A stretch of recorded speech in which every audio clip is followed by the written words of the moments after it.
sanitarias más que infrahumanas para tratar de correlacionar por qué este tipo de enfermedad es muy propicia en nuestro, o porque es muy frecuente en nuestras áreas geográficas.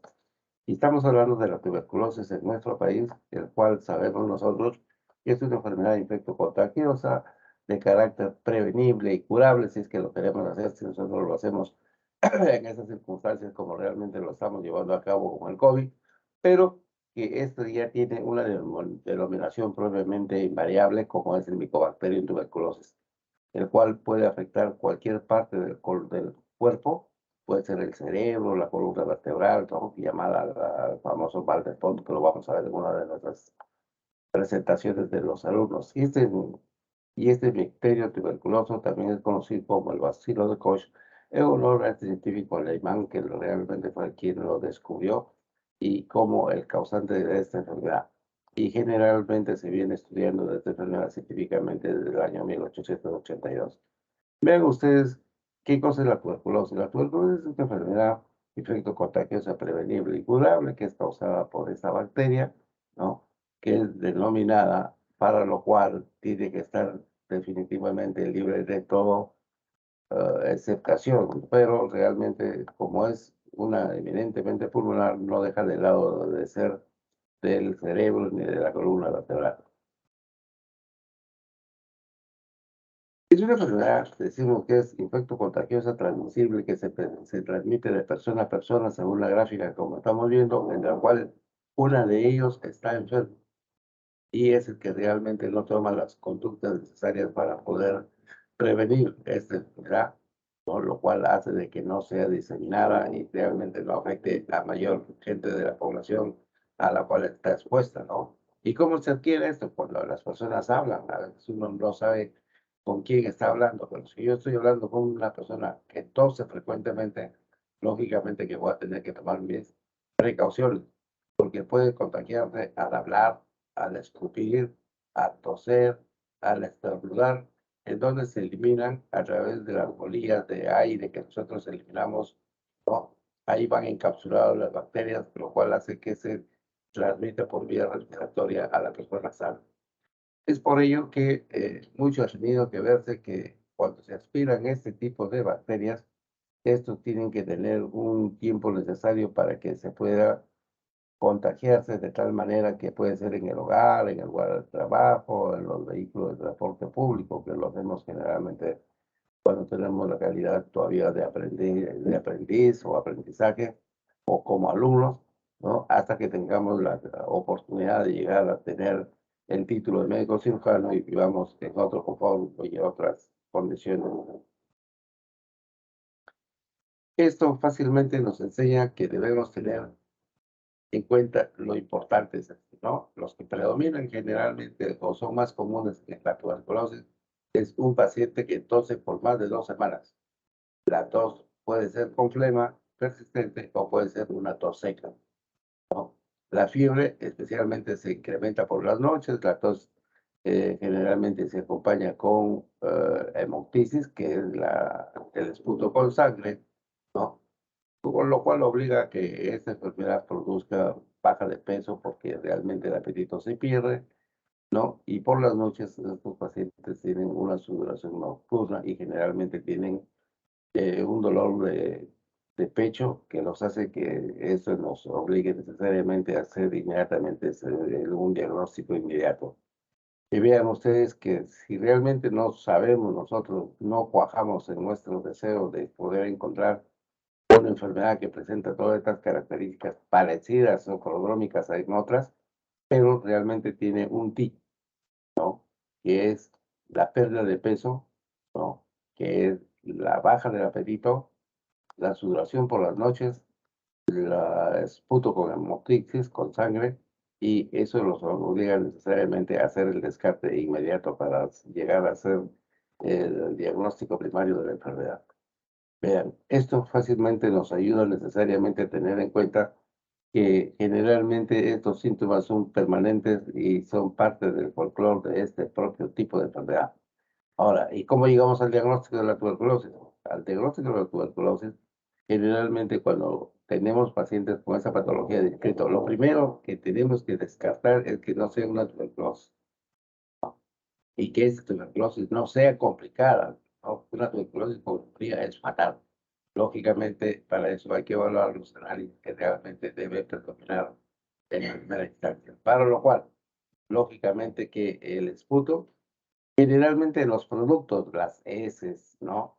En la orina, en el esputo del aparato respiratorio. Entonces, ahí hay que determinar al producto, hay que determinar el agente causal. Y es ahí donde realmente tenemos que ver que la única forma de encontrar es haciendo el estudio de las muestras de la expectoración, ¿no? O sea, del esputo, la flema que el paciente elimina y llevarlo inmediatamente al laboratorio el mismo día de que empieza a ser evaluado. Estas muestras deben ser depositadas en envases plásticos, ¿no? Que es lo que se utiliza actualmente descartable, y que tengan un aspecto de características como la boca ancha y que tengan una tapa con rosca. Dentro de ello, la segunda y más importante es la forma como nosotros tenemos que desarrollar lo que es el diagnóstico de la tuberculosis. El diagnóstico de la tuberculosis, si bien es cierto, el esputo forma parte integral de esta forma sistemática de llegar al diagnóstico, también vemos que muchos de los pacientes descritos, ¿no? Son pacientes que tienen que, por la sintomatología que presentan, deben ser evaluados en un centro de salud, ¿no? Como parte de esta evaluación, los exámenes realizados son la vaciloscopía, que es para encontrar al germen causal de... ¿Qué cosa es lo que hay que hacer para recoger esta muestra? Si es una enfermedad casi genérica en nuestro país, tenemos un 90% de diagnosticados de tuberculosis.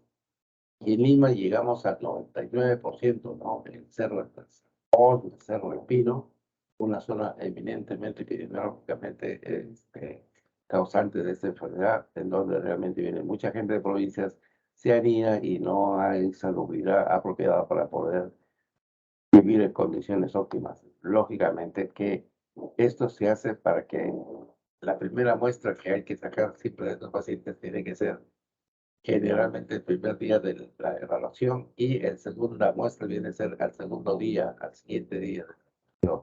Dentro de ello, ¿no? Cuando a veces no se encuentra positividad en el esputo, al no encontrar el contenido tuberculoso, se hace el cultivo del esputo, en donde realmente mediante esta sensibilidad de esta prueba de vaciloscopía va a dar lugar a que esto esté asociada o esté implicada con otro tipo de bacilos que se encuentran dentro del aparato respiratorio.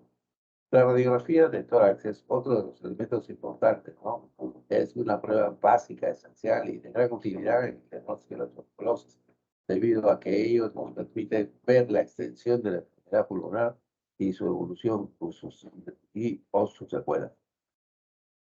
Dentro de ello, la prueba cutánea de la tuberculina o el PPD es esta que nos aplica en el torso anterior del antebrazo, ¿no? Y el cual va a dar lugar de que si este tiene una reacción mayor de 10 a 14 milímetros, esto nos habla, no que tenemos la enfermedad, sino que hemos tenido contacto con la persona que estaba enferma y nosotros estamos generando nuestros anticuerpos para tratar de determinar la causa importante de la aparición de esta enfermedad.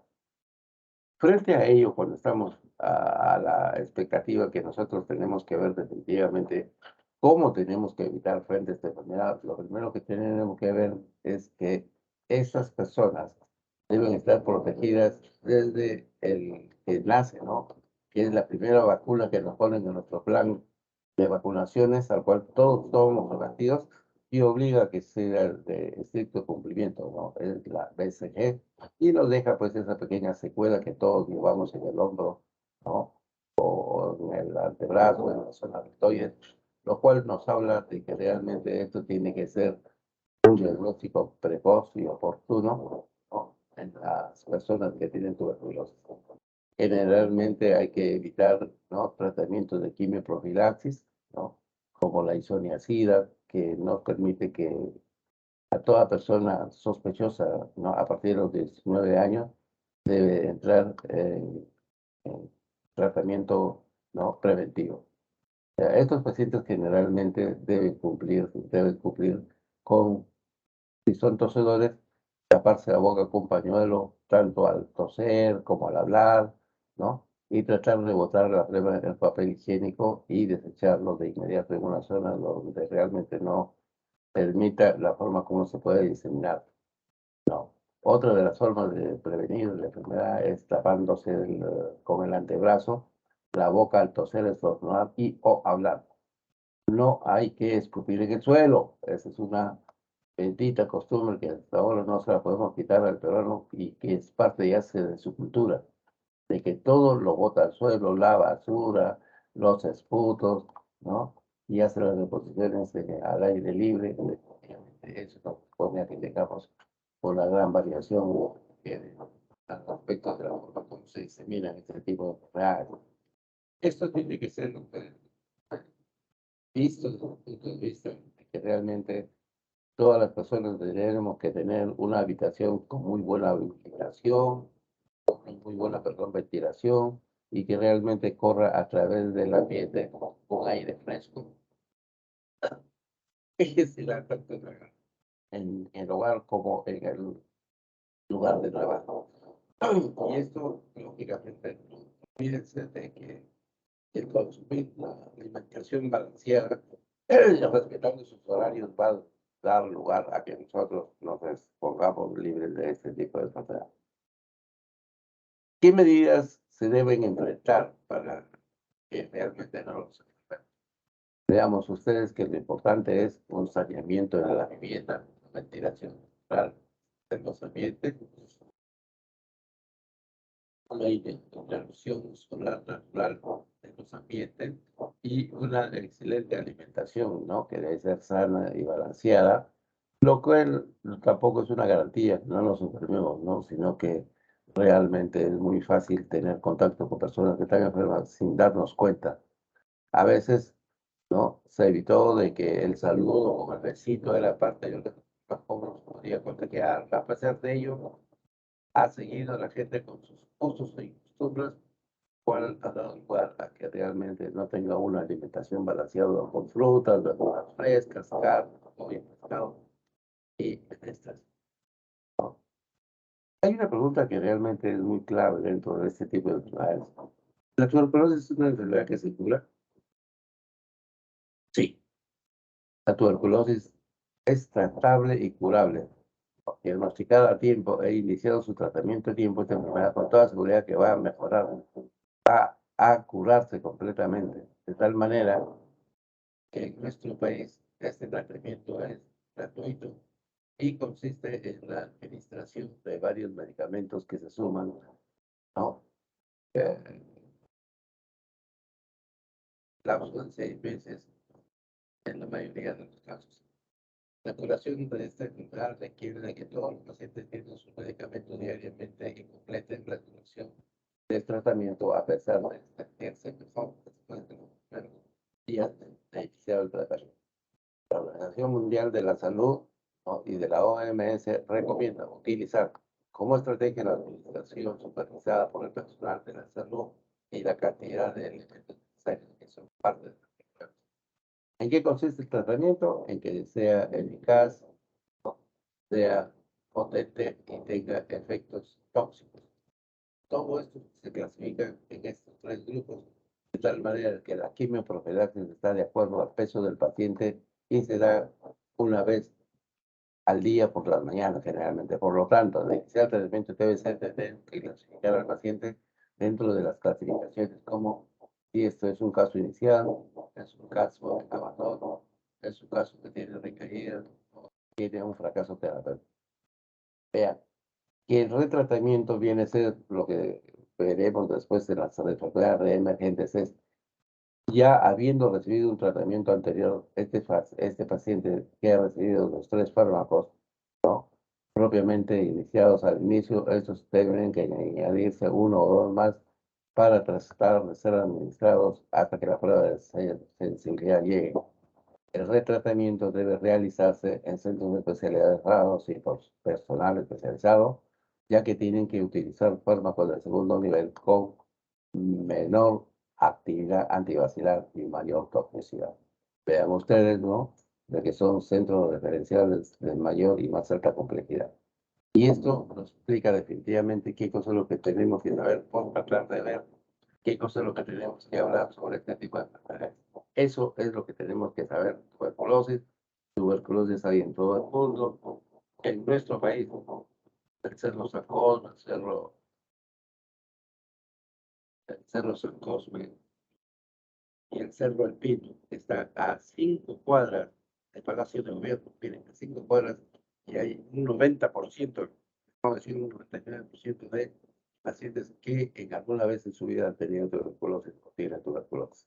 Muy bien, eso es lo que tenemos que ver, ¿no? Y vamos a ver definitivamente la segunda parte, que es sobre influenza, una enfermedad que está de moda. Vamos a tratar de buscarla y especificarla.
Ya se ve la diapositiva, doctor. Muy bien, disculpen que ha habido se me fue el audio. Tengo Sí, no se problema para preocupe. reingresar.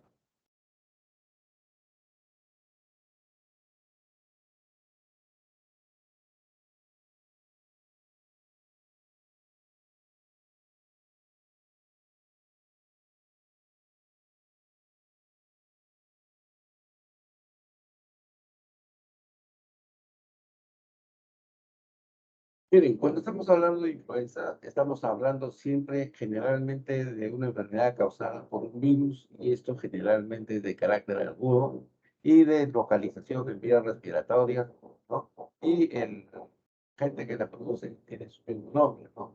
Tiene una peculiaridad esto porque tiene una afectación de las vías respiratorias, tanto altas, bajas o ambas a la vez. Ahora, generalmente nos llama mucho la atención tomar en cuenta esta enfermedad, porque es una enfermedad que realmente eleva altas tasas de mortalidad y generalmente fácilmente se extiende, ¿no? Y de intensificación variable. No se olviden ustedes que el tipo del que la estamos hablando ahora es del tipo de la gripe aviar, ¿no? También hay gripe que afecta a los porcinos y ambas afectan al hombre que le da el carácter de presentarse como un tipo de enfermedad tipo C. Pero hay que ver que realmente esto tiene un factor importante en el desarrollo de las enfermedades. Y como tal, todas las enfermedades, de esta enfermedad estamos hablando desde la época de Hipócrates, del año 402 a.C., y que se describía que esta enfermedad venía en una influenza epidémica, lo cual afectaba al organismo diminuto y causaba al ser humano síntomas de dolor, ¿no? Un gran malestar al cuerpo, la astenia, ¿no? Pasan los años y vienen haciendo este estudio definitivamente de que se consideraba, ¿no? De que esta enfermedad está causada por la influencia de las estrellas. Lógicamente que recién se empieza a hablar, ¿no? Efectivamente en el año 1793, miren cuántos tiempos después, en que esta descripción fue un poco más clara, ¿no? Y atribuible a este médico. Johnson fue quien hizo sus primeros estudios dentro de ello, para lo cual existen antecedentes, ¿no? De estos epidemias en los años 1833 y 1918. Vean cómo es importante esto, de que definitivamente en el año de 1850, ¿no? Se demuestra ya una primera etapa donde se comenzó a hablar sobre la parte de la pandemia, miren, la pandemia gripal, y comenzó lógicamente cuando realmente faltan condiciones sanitarias como es Asia, África, Europa. En el siglo XVII aproximadamente empiezan a aparecer mayores casos de contaminación en el mundo, de tal manera que la población fue consumida por dicho fenómeno. Tal es así que viene el año de 1918, ya en el siglo XX, en donde aparece, ¿no? Este tipo de enfermedades que se observó, ¿no? En los Estados Unidos. ¿Y cómo empieza esta enfermedad, ¿no? Aparece el primer episodio de esta enfermedad se da en España, porque España se convirtió en uno de los aliados de la Primera Guerra Mundial, pero no fue a la guerra, pero fue que recibió y almacenó agentes de las poblaciones, ¿no? o gente joven que llegaba a servir a los ejércitos, y donde esta etapa, ¿no? En esa etapa murieron cerca de 5 millones de personas en todo el mundo. Miren la cantidad de personas, que no es lo que le ha hecho tampoco el coronavirus, ¿no? Pero de todas maneras ha generado una gran pérdida de tal densidad. Y es cierto que generalmente los que iban a la guerra, ¿no? Gente joven, saludaban, ¿no? Entonces son aquellos que realmente resultaron afectados. Vean, desde el año 1918 al año 1969, se han ido estudiando las cepas.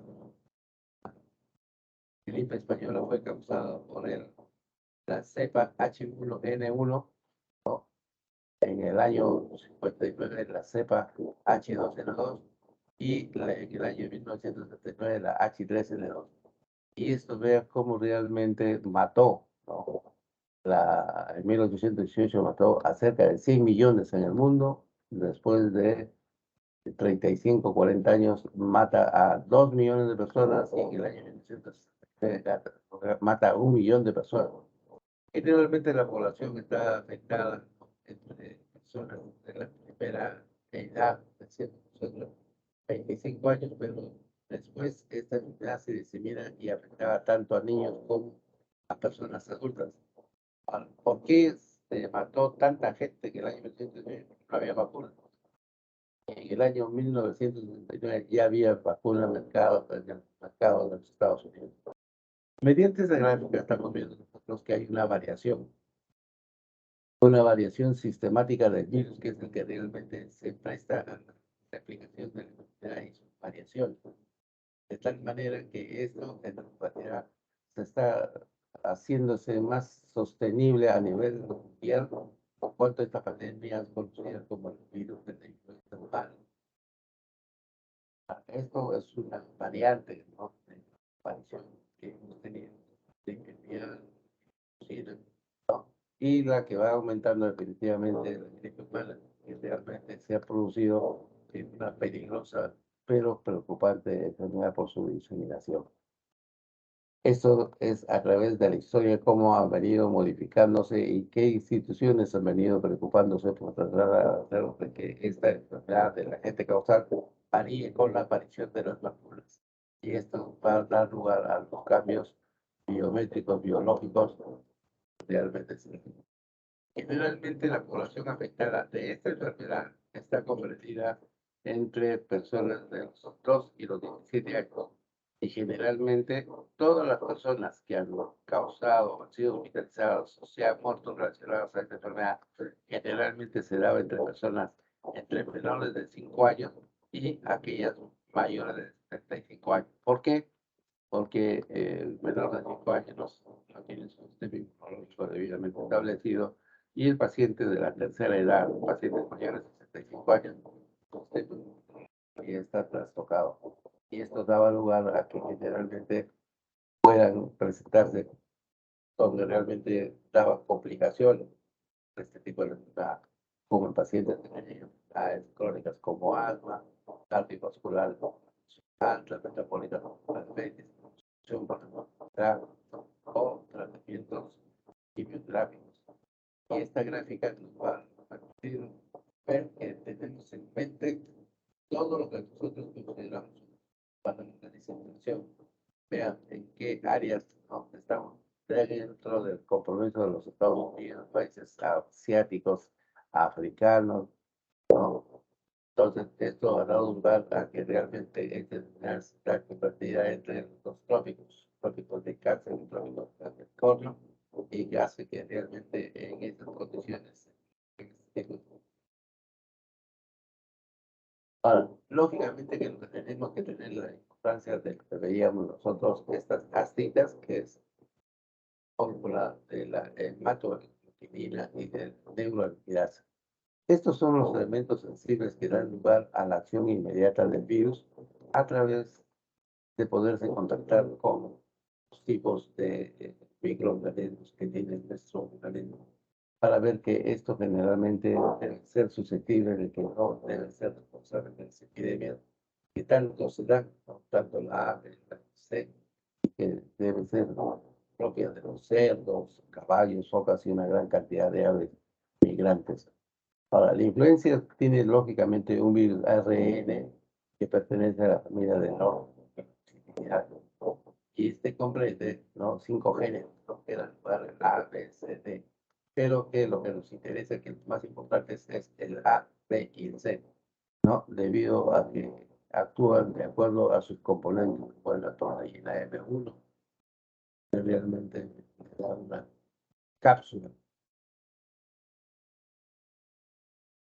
compleja de tal manera que hace que esto sea parte del control necesario, ¿no? Parte de la variación de lactosa es la estimulante para la infectación de acá de igual manera para la neuromigrasa y la neuromigrasa y la fosfogénica para que todas estas tipos de variaciones dentro del concepto claro de la que nosotros tenemos que considerar una estructura de un virus propio de esta enfermedad. Generalmente es muy fácil encontrar, por ejemplo, ¿no?, estas presentaciones. A/COV/5/38, entre paréntesis, H3N2. Esto significa al tipo de virus, ¿no? El tipo A es el aviar, el origen donde realmente se dio la enfermedad es el mar en Concord, la ciudad. El tipo de virus, cuál es el signo, el número de, el año de aislamiento, que fue en el año 68, y el H3N2 es el subtipo, ¿no?, del virus que realmente produce la enfermedad. Dentro de ello, veamos ustedes que es generalmente con alto poder antigénico viral, de tal manera que se comporta como una enfermedad gripal, cual van a ayudar a que aquí se aparezcan las neuromigrasas, que es la que permite que el virus se difunda con continuidad. ¿Y dónde se localizan estos? En el aparato respiratorio, donde producen una necrosis, es inflamatorio y una descamación del epitelio con hiperemia e infiltración mononuclear, lo que hace que esto sea muy sensible y mate fácilmente. Vean ustedes como últimamente las noticias han estado los animales muertos, ¿no?, en las playas, en el litoral, lo cual ha dado lugar de que a través de este contacto que tiene el virus con los seres humanos puede haber un cuadro de aparición de este tipo de enfermedades.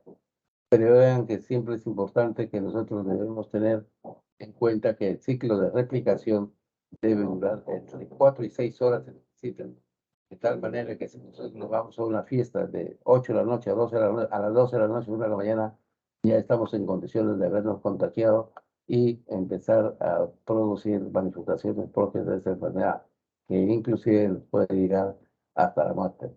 Son generales que a partir de las 24 horas o después de las 24 horas, estas enfermedades se hacen notorias, ¿no?, con la sintomatología que vamos a describir, lo cual hace que el daño que produce en el aparato respiratorio favorece la colonización de las bacterias como el Staphylococcus aureus, la neumonía, el Haemophilus influenzae, entre otros. Generalmente estas son manifestaciones clínicas, ¿no?, que se presentan como un cuadro gripal, ¿no?, y generalmente empieza con fiebre, dolor de cabeza, astenia, ¿no?, tos seca o tos productiva, ¿no? Y generalmente, ¿qué cosa es lo que da lugar? Una aparición brusca, ¿no?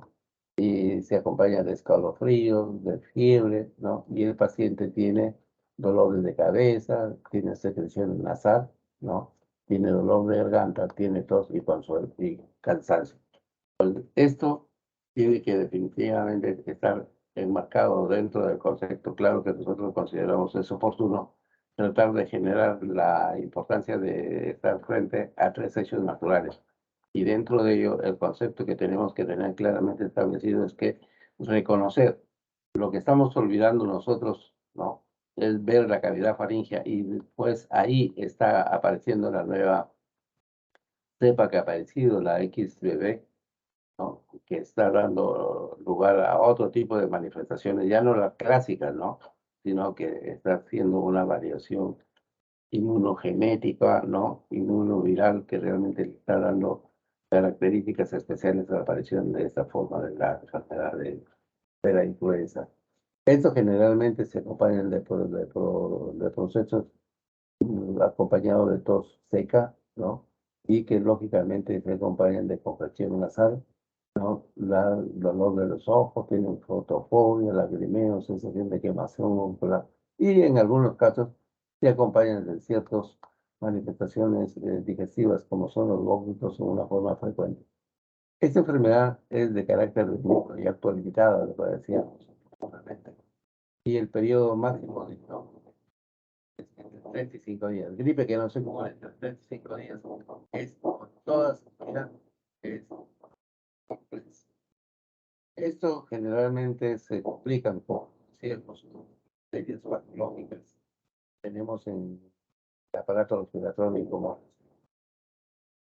como es el Staphylococcus aureus, ¿no? El influenzae, y esto da lugar a que la suma de estos va a aparecer multiplicado por poco, ¿no? Esto va a dar lugar de 2 o 3 días de cierta mejora clínica, pero puede aparecerse como clínica primaria, pero esta pasa a ser secundaria mixta, es tener que tener acceso a las bacterias propias que estamos padeciendo en nuestro organismo. Dentro de ello tenemos que ver que generalmente esta enfermedad da complicaciones inmediatas como la reumatomolisis, la metaboromiopaurofinuria y ciertas enfermedades del sistema nervioso. Ahora, la patología comprendida está entre lo que decíamos nosotros, que afecta a menores de 2 años, adultos mayores de 65 años, pacientes con enfermedades pulmonares, cardiopulmonares, renales, neuromusculares y trastornos metabólicos, y pacientes que tienen un síndrome de linfoproliferativos de carácter maligno, y también en las pacientes que son embarazadas, ¿no? Antes del segundo trimestre, que es lo que tenemos que tener en cuenta. Vean que llegar al diagnóstico de esta enfermedad es muy sencillo, es muy frágil, porque realmente a través del método del hisopado, ¿no? O la antigénica, da lugar a que nosotros hagamos el diagnóstico primario de esta enfermedad, ¿no? Con la secreción mucosa o la secreción sanguínea, pero con la prueba del PCR, esto tenemos establecido que el diagnóstico no es de fácil aplicación, sino hay que tener un seguimiento apropiado. ¿Y cómo es un acto viral? No, esto generalmente se trata solamente con vacunas asintomáticas. La vacuna trivalente, ¿no? Que está para los 2 tipos de vacunas, ¿no? Tipo A y de tipo B, ¿no? Que es la H1, que es la H3N2, ¿no? Y el virus del Phuket.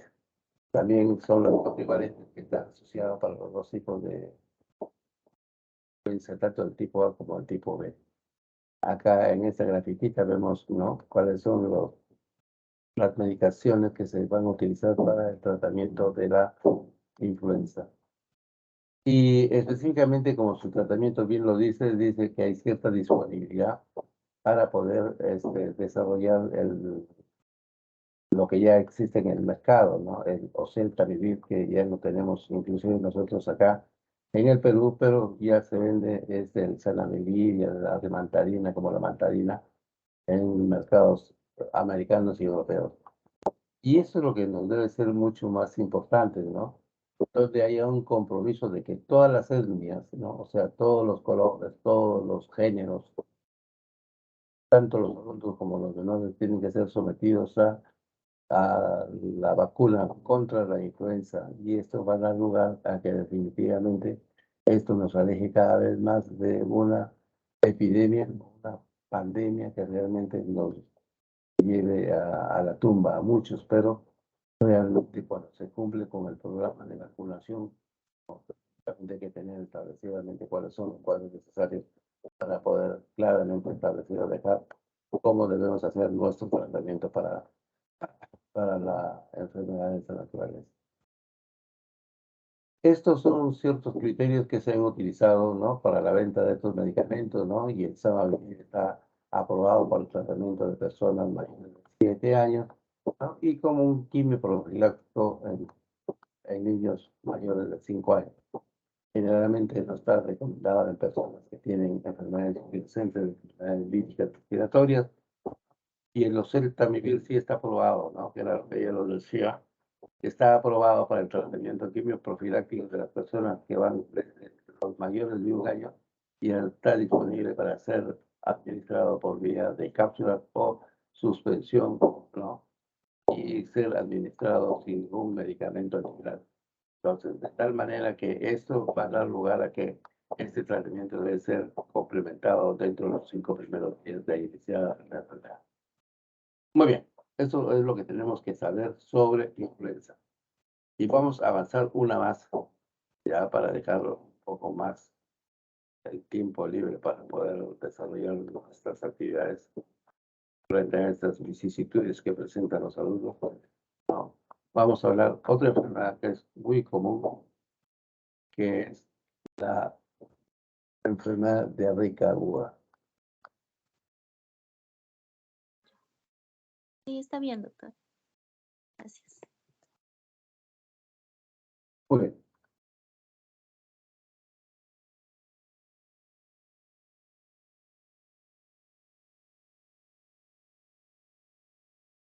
Este es un mecanismo que estamos utilizando para tratar de que no se altere, porque llegamos justo los dos expositores a complementar su tratamiento. Y el alumno que no ha expuesto o el alumno que no se presenta a exponer, bueno, menos mal que por adelantado la delegada me comunicó el caso de la alumna Rodríguez, ¿no? Entonces, estamos haciendo una excepción, variando, ¿no? Entonces, estoy haciendo la teoría del miércoles y la teoría del próximo lunes. Entonces, eso va a ayudar a que tengamos la necesidad que nosotros que queremos es el beneficio de todos ustedes. Y, bueno, la diarrea no es nada difícil. No es nada difícil en la medida que nosotros consideramos que es oportuno tratar de ver de que esta enfermedad se produce en todos los estratos sociales, y donde no tenemos dificultades para que le dé al grande al chico, al blanco al negro, al grande al chico, ¿no? Entonces, al que tiene plata y el que no tiene plata. ¿Quién no tiene una diarrea? Todos. Esto trata de definir específicamente qué cosa es una diarrea, ¿no? Es la evacuación anormal de esas formadas, ¿no? Y que debe empezar más de 200 gramos, o centímetros, que realmente debe empezar la transición.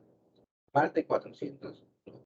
En condiciones estas, lógicamente que va a ser considerada como cuadro de diarrea. Ahora, en toda vida, todo tiene su dicotomía. Lo que es blanco es negro, lo que es alto es bajo. Acá lo que es agudo es crónico, y entre las dos se da un estado persistente que es la intermedia, ¿no? Y consideramos que una diarrea es aguda cuando tiene una demora de 2 semanas solamente. Esta más o menos dura más de 4 semanas. Esto ya será la forma crónica. Y la persistente es aquella que persiste entre las 2 semanas y las 4 semanas. Lo que muchas veces tenemos que ver definitivamente es con ciertos conceptos que realmente nos llevan a la confusión. Pseudodiarrea. Una pseudodiarrea viene a ser una denominación frecuente, ¿no? De pequeñas cantidades de heces, y generalmente puede ser acompañada de dolor muscular, y generalmente se actúa cuando síndrome de colitis o el síndrome de colon irritable.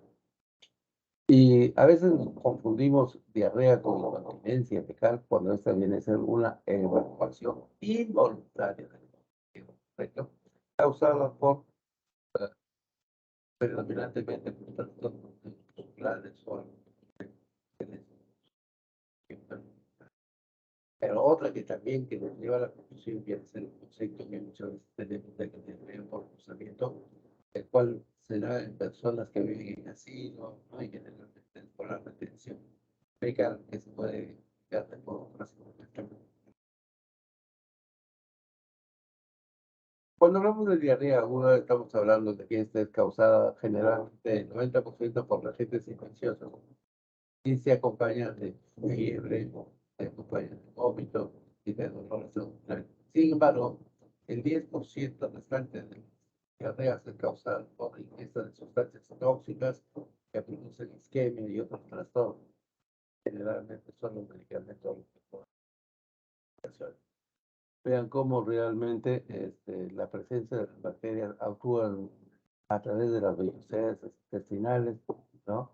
Estimulando la gliciclasa, que es la que realmente va a producir la eliminación de líquido que saca eso de las intras, ¿no? Y dentro de ellos tenemos que ver nosotros cómo realmente se transmite generalmente la forma viral o la forma infecciosa.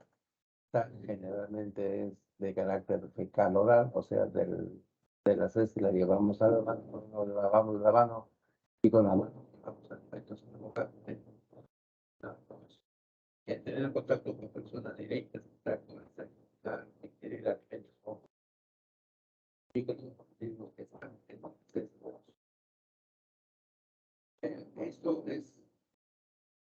nos permite ver cómo realmente la presencia de estas bacterias va a producir la alteración de la acción de los de la eficacia y cuál va a dar lugar a la alteración por la reacción a los antibióticos. La automedicación le ha hecho mucho daño y realmente no tengamos un tratamiento cuando tenemos para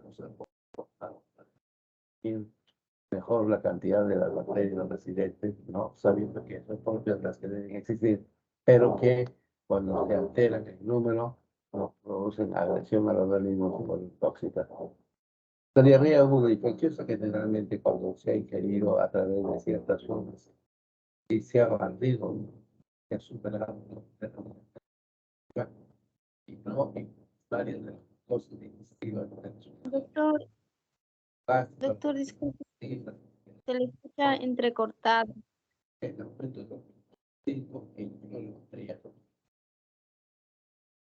¿Escuchó? Sí, doctor, disculpe, se le está escuchando un poco entrecortado. Debe ser acá, hay, no sé, haciendo una construcción aquí al costado y bueno, eso lo estamos superando. A ver, voy a tratar de mejorarlo. Creo que su audio. Ya. Uy, lo que tenemos que ver nosotros, tener en cuenta es lo que tenemos que definitivamente ver en los agentes que producen la enfermedad, tanto en los viajeros como las personas en trastornos de su inmunidad o aquellos que realmente tienen alteraciones en el consumo de alimentos y no tienen la higiene, ¿no? En los viajeros, por ejemplo, es fácil tener una entonces coli, la shigella, pena, por rayar. En las personas que realmente consumen alimentos en los viajes también podemos ser, ¿no? Efectivos de una shigella, una E. coli, ¿no? Una listeriosis, ¿no? Y un virus cholerae. Y en cambio, las personas que tienen trastornos con su inmunidad, ¿no? Pueden tener alteraciones de tal manera como el microbacterio, el citomegalovirus, el adenovirus, el herpes simple, ¿no? El criptosporidium. Lo que tenemos que definitivamente ver es que hay que ver los grupos que realmente son plausibles de ser portadores de la diarrea. Y dentro de ellos tenemos a las personas que trabajan, viven en guarderías, en sus familiares, realmente a veces se infectan por el tratamiento de los pacientes, con Shigella, con Yardia, con criptovirus, con virus, o en las personas que residen en centros de asilo, ¿no? Que realmente tienen fácilmente la predisposición a infectarse con Clostridium difficile.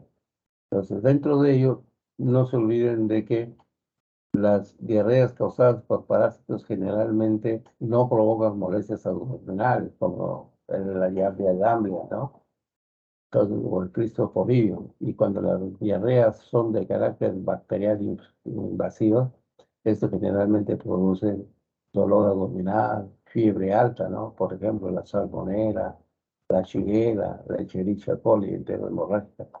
Entonces, todo eso nos va a dar lugar a que los pacientes presenten un complejo de sintomatología que fácilmente nos hace confundir que se trate de una artritis, ¿no? Por las manifestaciones artrálgicas, ¿no? Un pericarditis por los dolores precordiales, por la glomerulonefritis, sinovitis, ¿no? El colon irritable, hepatitis vírica.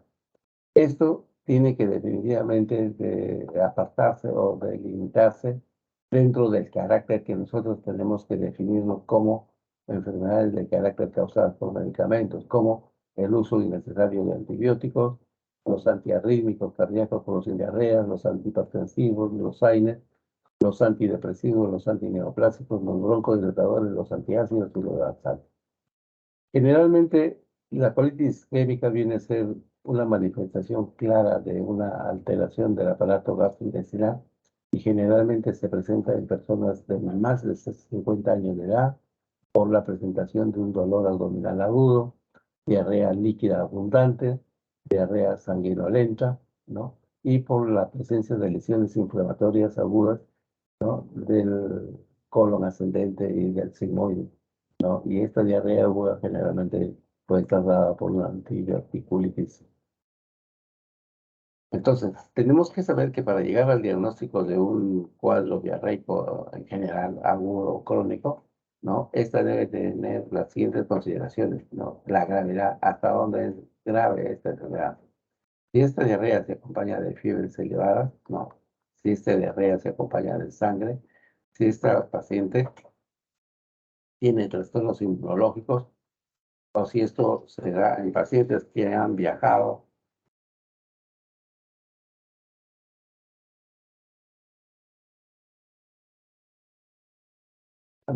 recientemente al extranjero a una parte del país y por la ingesta de una intoxicación alimenticia. Entonces, ¿qué cosa es lo que tenemos que evaluar? La presencia de leucocitos en las heces, ¿no? Hacerle un coprocultivo, un hemocultivo y un examen de parásitos de eso.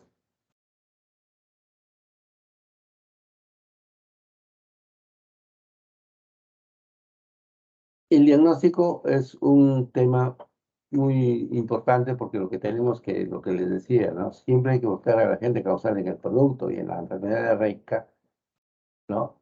La diarrea es donde nosotros debemos encontrar, lo que debemos encontrar es al agente etiológico, ¿no? Lo cual le da el cambio, la denominación, de que si encontramos una ameba histolítica, ya no será una diarrea vulgar, sino será una enfermedad causada por palantidiasis, por shigelosis, por Escherichia coli, por cualquiera de las proteomielitis específicas.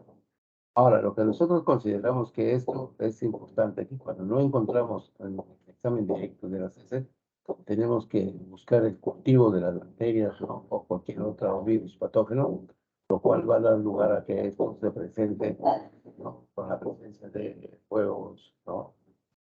O nivel del inmunológico.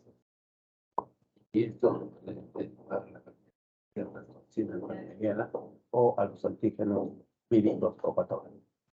Ahora, el tratamiento, toda enfermedad diarreica tiene que tener reposo, tiene que tener una adecuada hidratación.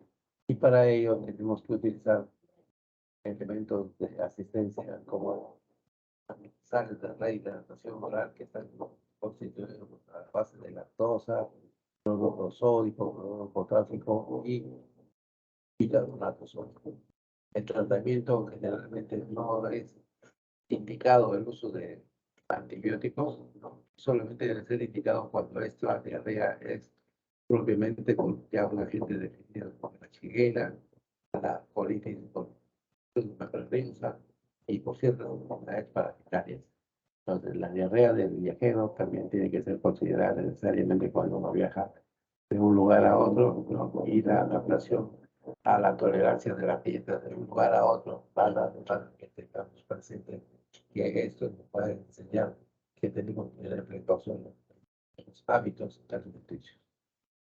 Ya cuando estamos hablando de diarrea o de más de largo tiempo, pasadas las 4 semanas, vean ustedes que esto realmente ya puede durar hasta meses, tiene carácter continuo e intermitente.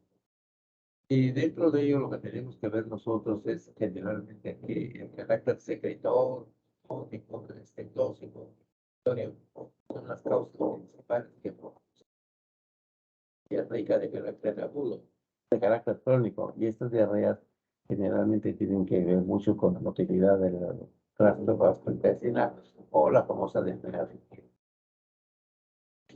La diarrea crónica generalmente se conoce que es causada por la ingesta de medicamentos como son fármacos de la visión intestinal, pacientes que han sido operados o pacientes que usan hormonas o defectos congénitos de su absorción terminal. Es por ello que la diarrea de carácter secretor, ¿no? Generalmente se da en las personas que consumen laxantes, consumen alcohol, que es voluntaria y la persistencia de infecciones de carácter bacteriano. Y esto hace que tengamos fármacos. La diarrea secretora se caracteriza clínicamente por tres puntos importantes, que las heces son de gran valor, ¿no? De gran volumen, perdón. Esas entonces tienen que ser mayores de 1 litro y que generalmente persisten con el ayuno, ¿no? Y el punto importante es ver cuál es el estado de naturalidad de las heces que realmente de carácter. Ver que el tipo de carácter secretor es inducido por enterotoxinas, ¿no? Por ejemplo, hay prueba polienterotoxigénica, tumores secretores de polen, causados por ácido absorbidos, y por la presencia de este tumor que es el recto o la enzima de gran. Es importante también hacer el reconocimiento de la presencia de estas enzimas que son las que caracterizan el síndrome carcinoide. Vamos a encontrar serotonina, histamina, colecolamina, de tal manera que en el síndrome de Solinger-Ellison, ¿no? La gastrina es la notoria, ¿no? En los tumores endocrinos con la secretina, en el carcinoma medular de tiroides es la calcitonina y la mastocitosis sistémica en también. Y cuando esta diarrea es causada por la mala absorción de los ácidos nucleares, esta generalmente son absorbidos adecuadamente y los que han atravesado el colon, la secreción de glucosa. La diarrea es endorreica en grasa. Las causas generalmente de la mala infección intraabdominal intrapancreática o por sobrecrecimiento bacteriano, la mala absorción de las glucosas intestinales, las llagas, la química y la hipertensión. Hablemos un poquito de la enfermedad celíaca, que está conocida como celiaco o enteropatía por sensibilidad al gluten. Esto generalmente tiene un carácter inmunitario y es originado por la falta de señales que contienen gluten, como el trigo, la cebada y el centeno, ¿no? Entonces, las características es que generalmente la glucosa está inadecuada e inmediata, sobre que obviamente se encuentra en paradas genéticas y en la propia para el epidemia. La enfermedad celíaca clínicamente está caracterizada realmente será por la mala absorción una mala absorción específica de nutrientes y lo que conlleva a un cuadro de anemia ferropénica con cuadro de hipocalcemia o de osteomalacia. Generalmente está en la diagnóstico de la enfermedad celíaca, está en las manifestaciones clínicas y en un estudio de anticuerpos.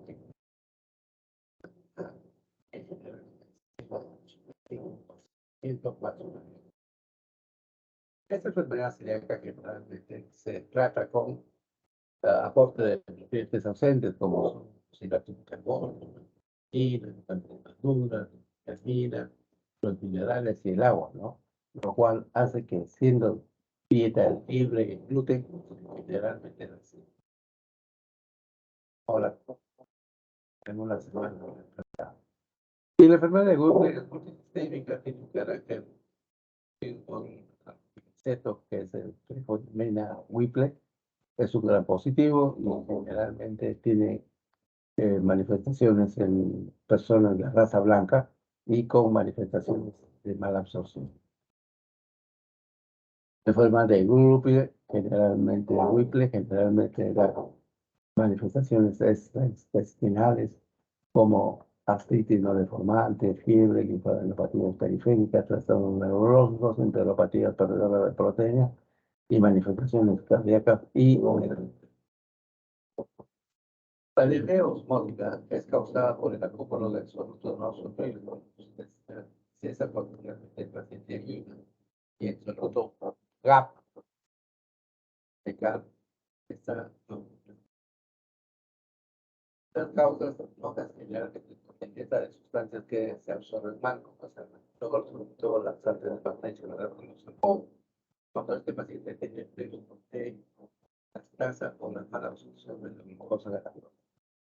La diarrea inflamatoria es aquella se da por alteraciones propias del colon, alternativa, la enfermedad de Crohn, la colitis por radioterapia, la gastroenteritis eosinofílica y la asociada al SIDA. Y esto nos obliga necesariamente a tener un cuadro diferencial definitivamente entre las dos enfermedades, que es la enfermedad de Crohn y la colitis ulcerativa.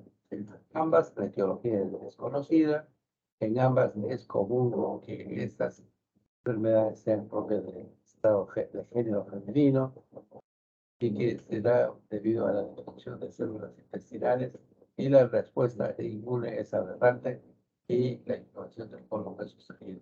Pero existen manifestaciones intestinales como que la enfermedad de Crohn es hereditaria, el recto está presionado, la mucosa no es ulcerada, sino empedrada, hay presencia de fisuras y fístulas, es de carácter transmural y tiene un acompañamiento de serositis. En cambio, en la oxidativa,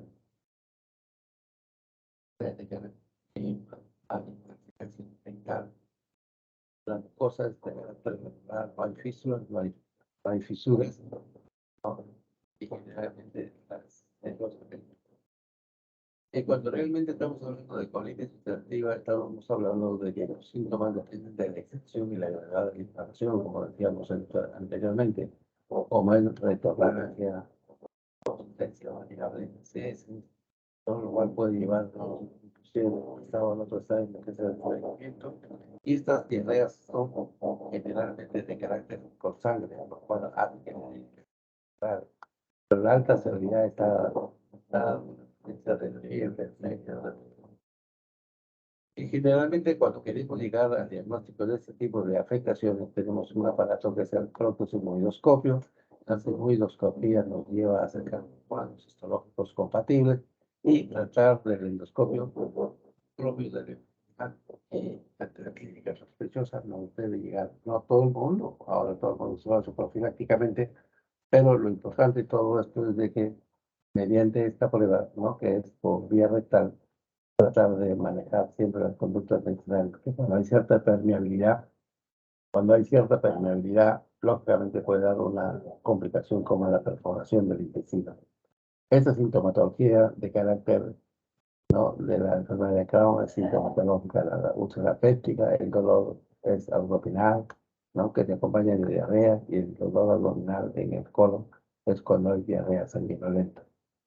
Y otras manifestaciones como la obstrucción intestinal, la pérdida de peso por diarrea o malabsorción, o cuando hay afectación biliar o se presenta un dolor de tipo fosílica derecha, que muchas veces se ha hecho confundir con cuadro appendicular y al entrar a la preparatoria encontramos una de carácter inflamatorio solamente, pero no con carácter de infección, pero ya que está en ese acto operatorio se saca de una forma un carácter profiláctico. La enfermedad de Crohn, lógicamente, también se hace por el diagnóstico endoscópico, ¿no? Para tratar de encontrar una mucosa eritematosa, presencia de ciertas úlceras, ¿no? La mucosa empedrada, ¿no? Los estudios varitados, ¿no? Para tratar de ver el edema de la mucosa, la separación de las asas, la presencia de ciertas úlceras o fibrosis. Pero la que antes del estudio de la resonancia magnética se daba la gamografía con indio, que observaba la extensión y el grado de actividad. Pero lo más importante es esto, ¿no? de que a veces sin tener el carácter de agudo crónico, esta es más que todo una diarrea de carácter crónico fingida, es una diarrea autoinducida, más frecuente en mujeres, generalmente es acuosa, se acompaña de hipocalcemia, se produce debilidad de enzimas superiores y por el uso de sangre, estado de anorexia psicógena, la diarrea por alteración intestinal debe incluir el síndrome de colon irritable, pacientes operados del estómago, neuropatía diabética, el hipertiroidismo, el síndrome de la gastrostomía y los trastornos de la autonomía. ¿Y cómo llegamos al diagnóstico de la diarrea crónica? Depende generalmente del efecto de la infección. Si realmente esta diarrea es de gran volumen, con toda seguridad que es de intestino delgado en el colon derecho. Si esta es de poco volumen y uno queda con las ganas de seguirse ocupando, estos pertenecen al colon izquierdo. Y lógicamente estas se acompañan de diarrea sanguinolenta, lo cual sugiere que tiene un carácter inflamatorio. El colon irritable viene a ser el diarrea, ¿no? Viene a ser la diarrea como copero de sangre. Para comprender el concepto de la enfermedad diarreica hay que tener estos criterios que sugieren el trastorno orgánico no funcional. Son diarreas de corta duración, son diarreas de predominio nocturno, son continuamente más continuas que intermitentes, súbitamente, la pérdida de peso es notoria, 5 kilos, ¿no? La velocidad de sedimentación está elevada, bajo nivel de hemoglobina y anemia severa, ¿no? Y esto, de igual manera, un cuadro de albuminemia baja y el peso de las veces generalmente sobrepasa los 200 gramos, que son lo importante que hay que tener en cuenta para poder desarrollar el concepto claro de esta diarrea de carácter crónico. Bueno, yo creo que hemos avanzado.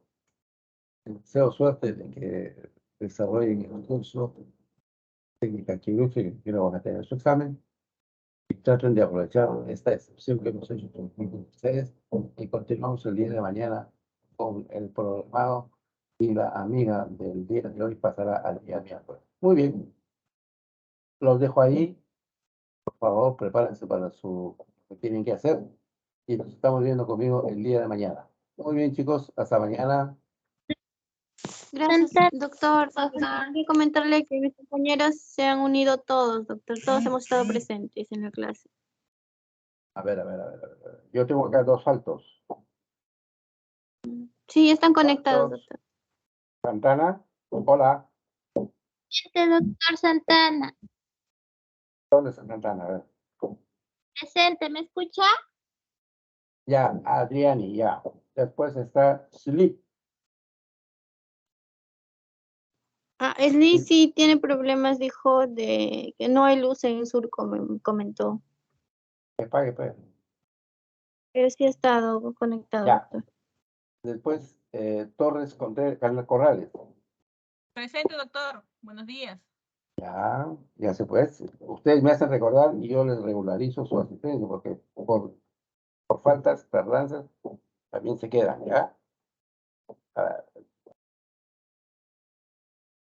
Pero, Trujillo, Medina, Presente, doctor. hola. Mija, ok. Y Tuve. Está faltando 2 veces Tuve. Muy bien. Presente, doctor. Doctor, no, estoy presente. No he faltado a ninguna teoría. Tuve. ¿Y por qué no has Sí, contestado? doctor, buenos días. Sí, doctor, Pero la disculpe. primera sí llegaste a falta, ¿no? No, doctor, he estado en todas las clases. De repente sí Bueno, no he podido. ya, Esta. confío en ti. Muy bien. Ya, Gracias, chicos, doctor. les deseo suerte. Den su examen bien con naturalidad. Cualquier cosa, siempre cuenten conmigo, ¿ya? Bien, doctor, muchas Muchas gracias. gracias, doctor. Gracias. Hasta mañana. Muchas gracias, doctor. Gracias. Ok. Espero que hayan Mañana. pasado una bonita Navidad. Hayan pasado. Muy bien. Chao, chicos. Igualmente, doctor, gracias. Gracias, Chao, doctor. chao. Gracias, doctor.